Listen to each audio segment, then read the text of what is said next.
Hi, my name is Sheryl Bingham. I am a family nurse practitioner and I work for Ogden Clinic, where we specialize in obesity medicine and we help patients achieve ultimate health and wellness.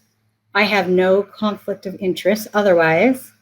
So today I want to talk about polycystic ovarian syndrome, otherwise known as PCOS. PCOS is a genetic and hormonal metabolic and reproductive disorder that affects women. It is also the leading cause of infertility.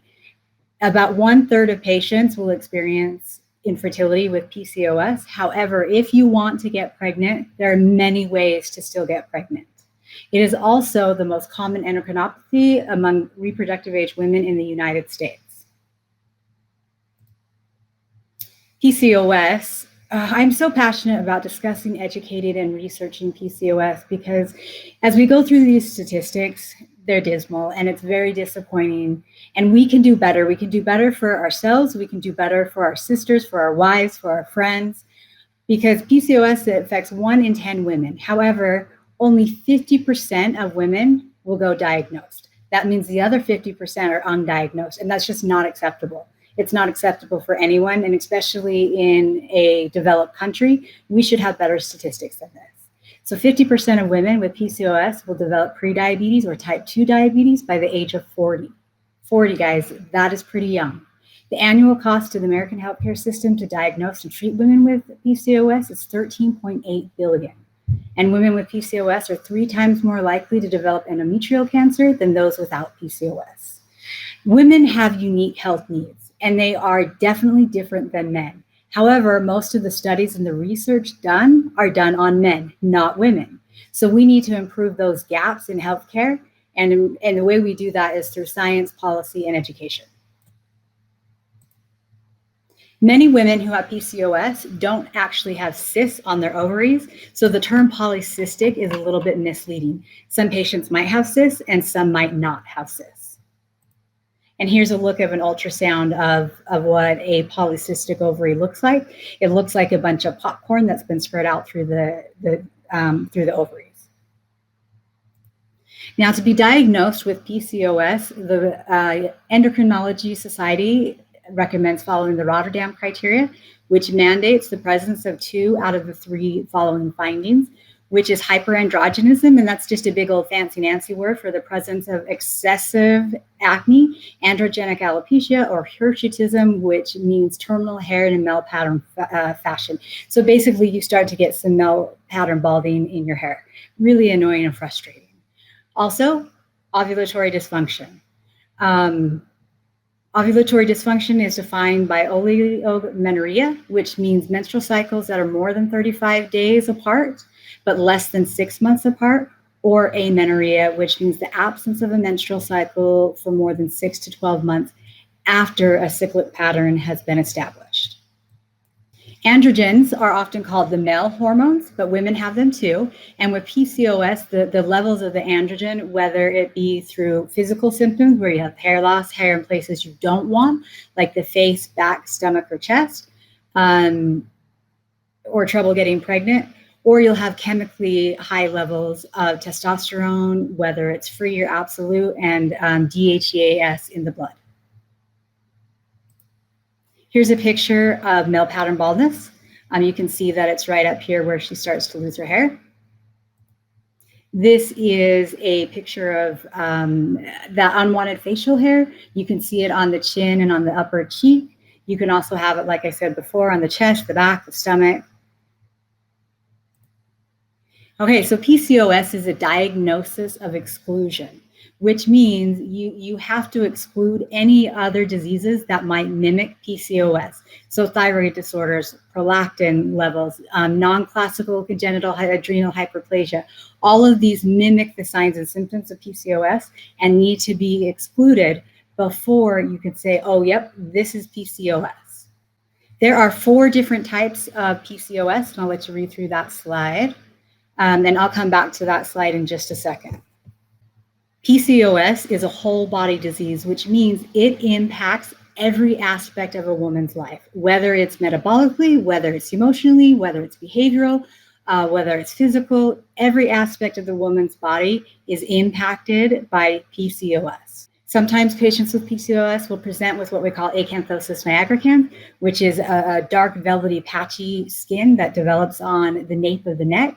Sometimes they'll present with skin tags, which is just little fleshy knobs of skin that develop on the outer layer of the skin. Both the skin tags and the acanthosis nigricans can be cleared up once the hormones are rebalanced. Now, the skin tags don't go away. We have to cut them off first. But once we get those hormones to shift and rebalance, then new skin tags won't grow. The pathophysiology of PCOS remains somewhat unclear still. But we think that it probably stems from a combination of factors such as genetics, exposure to high levels of androgen prenatally, epigenetic and environmental factors. Various environmental factors play a fundamental role in the occurrence and treatment of this syndrome, among which dietary patterns, physical activity, smoking, and stress could be pointed out. Although insulin resistance is not part of the diagnostic criteria, it is highly prevalent in PCOS, occurring in up to 95% of women with PCOS who are obese and up to 75% of patients who are lean and also have PCOS. It is well known that obesity is associated with insulin resistance. Most studies have shown that impaired insulin sensitivity is present without obesity in PCOS. Increased amounts of insulin are needed to perform metabolic action. So it's believed one etiology of insulin resistance is post-insulin receptor defects. Another one is lack of phosphorylation at the insulin B cells, which results in insulin resistance and dysfunction. Another possible cause is that insulin resistance results in hyperinsulinemia, and that is what causes ovarian dysfunction. Through stimulation of the production of androgens in the ovaries by elevated levels of insulin in the blood, ovulatory function is suppressed, and an excess of luteinizing hormone, reduced secretion of follicle-stimulating hormone, and the secretion of gonadotropin hormone contribute to ovulatory dysfunction. An additional theory on the etiology of PCOS is that there is an internal defect on ovarian theca cells, and this is the primary underlying cause of hyperandrogenism. Okay, so we've got a lot of theories as to what's going on, the pathophysiology of PCOS. The truth is we don't know. We've got a lot of guesses, but let me tell you what's really going on. We have got a frat party of hormones that are out of control, and we've got to get them rebalanced, because if we don't, then these hormones are playing against you and making every aspect of your life difficult. Basically, hormones are like a fine-tuned symphony. When they are working well, awesome. But if one hormone gets off key, it has this trickling effect, and then we're left with what? A big old frat party. And until you get this frat party rebalanced, your body is absolutely working against you. And I think any woman knows what I say when I say we all have a week before our period and the week during our period where we want to eat everything and we want to kill somebody. Why? Because these hormones have gone out of control and they're waving up and down like this. So what we need to do is find a way to balance them so that we feel more like we do the other 2 weeks of our life instead of having this big old frat party of hormones. And this frat party of hormones and the mood and whatnot are way more exemplified in PCOS than for women who don't have PCOS. There are several comorbidities, and this frat party of hormones is what leads to an increased risk of chronic disease like type 2 diabetes, mental health disorders, hypertension, metabolic dysfunction, lipid disorders, cardiovascular disease, and malignancies such as breast and endometrial cancer. Again, we have to do better than we're doing right now for women's health. Given the conditions associated with PCOS, the Endocrine Society, the Androgen Excess and PCOS Society, and the American College of Obstetricians and Gynecologists recommend that clinicians evaluate patients' blood pressure at every visit and lipid levels at the time of diagnosis, and screen for type 2 diabetes with a 2-hour oral glucose tolerance test, regardless of a patient's body mass index. Patients should also have repeat diabetes screening every 3 to 5 years, or more often if other indications of screening are present. The Endocrine Society further recommends that depression screening, as well as screening for symptoms of sleep apnea in overweight and obese patients with PCOS. All right, weight abnormalities. Very much a common problem among women with PCOS. The prevalence of overweight and obesity is as high as 80% with a higher BMI and waist-hip ratio compared to age-matched controls in the general population. In a meta-analysis of approximately 15,000 women from 35 studies, women with PCOS had an increased prevalence of overweight, obesity, and central obesity when compared to women without PCOS, independent of the PCOS diagnostic criteria, age, and geographic region. The authors of this study noted that the prevalence was even much higher among Caucasian women versus Asian women. In addition to the reproductive and psychological characteristics of PCOS, the metabolic aberrations of PCOS worsen with obesity. However, as mentioned above, non-obese women with PCOS are also at an increased risk of similar cardiometabolic aberrations and metabolic problems. Obesity in women with PCOS may be attributed to insulin resistance, which leads to the hyperinsulinemia that stimulates ovarian steroidogenesis. This inhibits the production of sex hormone binding globulin in the liver and results in the increased availability of free androgens. The chronic exposure to androgens can lead to the accumulation of visceral fat causing central obesity. Remember, basically what that means is we got a frat party of hormones that have gone out of control. So what it also means is these hormones, this big old frat party of hormones, makes it incredibly difficult to lose weight and incredibly easy to gain weight.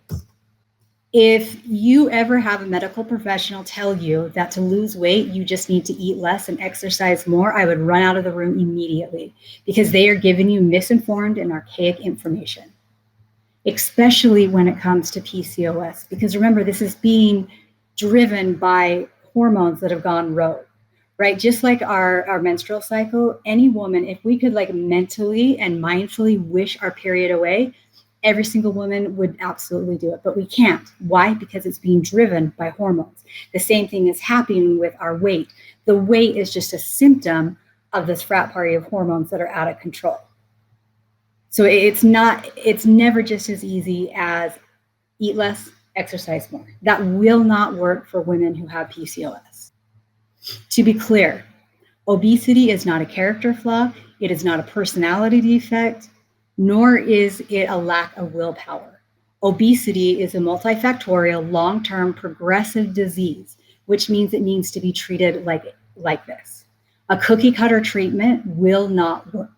Treatment for obesity must be individualized and requires a wide variety of treatment and interventions. Insulin resistance plays a major role in the pathway of potential pathological mechanisms responsible for the development of metabolic syndrome. In women with PCOS, clinical manifestations of metabolic syndrome, such as dyslipidemia, develop from insulin resistance through increased secretion of non-esterified fatty acid and increased synthesis of triglycerides, while hypertension develops through endothelial damage and reduced nitric oxide of bioavailability. In addition, hyperglycemia develops from insulin resistance through compensatory hyperinsulinemia and pancreatic beta cell exhaustion. Importantly, the presence of insulin resistance and hyperinsulinemia increase the risk of cardiovascular disease in women with PCOS. Studies attempting to determine the degree of cardiovascular disease risk in PCOS versus the general population have demonstrated mixed findings. Some prior studies and meta-analysis have shown that women with PCOS have greater risk of coronary artery disease and stroke compared to women without PCOS, while some studies have shown this association to be independent of body mass index, and other studies have suggested that this is excessive cardiovascular disease risk may be explained by traditional cardiovascular disease, and that the absolute risk conferred by PCOS may be small. Additionally, these studies suggest that cardiovascular disease risk is not uniform across all women with PCOS diagnoses, but greater among certain PCOS subtypes. However, since traditional cardiometabolic risk factors in women with PCOS, if present, puts them at risk for cardiovascular disease, early detection of risk factors will aid in the prevention and management of cardiovascular disease, which is why we have to do a better job. We have to do a better job of knowing what PCOS is, what are the symptoms, and how can we prevent this chronic progression to cardiovascular disease, to metabolic syndrome, to hypertension, to diabetes, and the list goes on and on and on. Given that the cardiometabolic abnormalities associated with PCOS may increase predisposition to worse cardiovascular health outcomes, Further research on the relationship of PCOS with cardiovascular disease should be given a priority. Overall, PCOS should be considered a significant risk factor for cardiovascular disease, regardless of BMI. However, the phenotype of PCOS should be taken into consideration when assessing cardiovascular disease in these women, because there is heterogeneity in both the clinical presentation of PCOS and in the cardiovascular disease risk conferred by the PCOS diagnosis. Studies show that menstrual irregularity, hyperandrogenism, generalized and abdominal obesity, insulin resistance are more pronounced in women with classic PCOS, which is type A and B, compared to those diagnosed with the non-classic PCOS, which are types C and D. Women with classic PCOS also have more severe risk factors for type 2 diabetes and cardiovascular disease. Ovulatory PCOS, phenotype C, is associated with lower BMI, lower prevalence of abdominal obesity, lesser degrees of hyperandrogenism, and hyperinsulinemia, in addition to the lower prevalence of metabolic syndrome and milder forms of dyslipidemia. Treatment. PCOS is a multifaceted syndrome that affects multiple organ systems with significant metabolic and reproductive manifestations. Treatment should be individualized based on the patient's presentation and desire for pregnancy. Given the prevalence of overweight and obesity and insulin resistance, a relatively low reduction in weight, about 5%, can improve problems such as insulin resistance, high levels of androgens, reproductive system dysfunctions, and fertility in women with PCOS. Weight management is defined as prevention of excess weight gain or achieving and maintaining reduced weight in those who are already overweight. It is best achieved through multidisciplinary lifestyle management comprising of dietary, exercise, and behavioral treatment. Lifestyle management improves the reproductive, metabolic, and psychological features of PCOS. In many analyzed studies, the ketogenic diet did lead to significant weight loss and had beneficial effects on lipoprotein profile and insulin resistance. Modified dietary and lifestyle interventions are first-line treatments in the management of PCOS. One of the underlying metabolic culprits of PCOS is insulin resistance. Therefore, we want to correct insulin resistance by changing our diets to a lower carbohydrate diet. So our pancreas doesn't have to release as much insulin. We want to decrease or limit the amount of added sugar and refined carbohydrates while adding in an increase of high fiber vegetables, healthy fats, anti-inflammatory foods such as turmeric, tomatoes, olive oil, berries, salmon, etc., and consume adequate amounts of protein. Okay, so when we're looking at treatment goals, anovulation and infertility. Anovulation is when you're not having a period. Number one treatment, lifestyle modification and weight reduction to reduce the insulin resistance, which can significantly improve ovulation. Weight loss has been shown to have a positive effect on both fertility and metabolic profile. The Endocrine Society recommends Clomid or Letrozole for ovulation induction, which means we've got to basically manhandle those ovaries and get them producing the way we need them to, because you can't stay in without periods. The longer you go without a menstrual cycle, the thicker and thicker and thicker the lining of your endometrium becomes, and then you have this possibility, increased risk of endometrial cancer. Recent studies have suggested that letrozole is associated with higher live birth rates and ovulation rates compared with Clomid in patients with PCOS. The impact of metformin on fertility is still controversial. Although it was once believed to improve infertility, a 2012 Cochrane review concluded that it does not. However, metformin is an insulin sensitizer and does help improve insulin resistance. So let me break down how metformin works. So metformin is an insulin sensitizer, and what we have these cells that are super, super resistant. So insulin does its job, but it's like, meh, not really going to listen to you. So insulin goes, and like the toddler who is left alone for a couple minutes, and he'll mess over here in the cupboards, and then he'll mess over here in the pantry, and then come get to some more drawers over here. So metformin comes along, and it acts like a marriage counselor between the insulin and the cells to get these two to communicate better, so we can get insulin to focus over here and do its job instead of causing havoc over here. Okay, menstrual irregularity in a patient not seeking pregnancy. The Endocrine Society recommends hormonal contraceptives. So you're talking about oral contraceptives, a patch, a vaginal ring, an IUD, multiple different forms of birth control as the initial medication for treatment of irregular menses and hyperandrogenism manifesting as either acne or hirsutism, which again, hirsutism is the facial hair all over the body. And then you've got the balding spots up on top of your head. These are all really annoying symptoms. And the good news is we've got really good treatments to help. But we've got to do better and get better treatments and options for these women. There are no studies, unfortunately, demonstrating superiority of one oral contraceptive over another in treating PCOS. But again, what we want to do is prevent endometrial hyperplasia. We don't want that endometrium to get thicker and thicker and thicker because that will lead to endometrial cancer.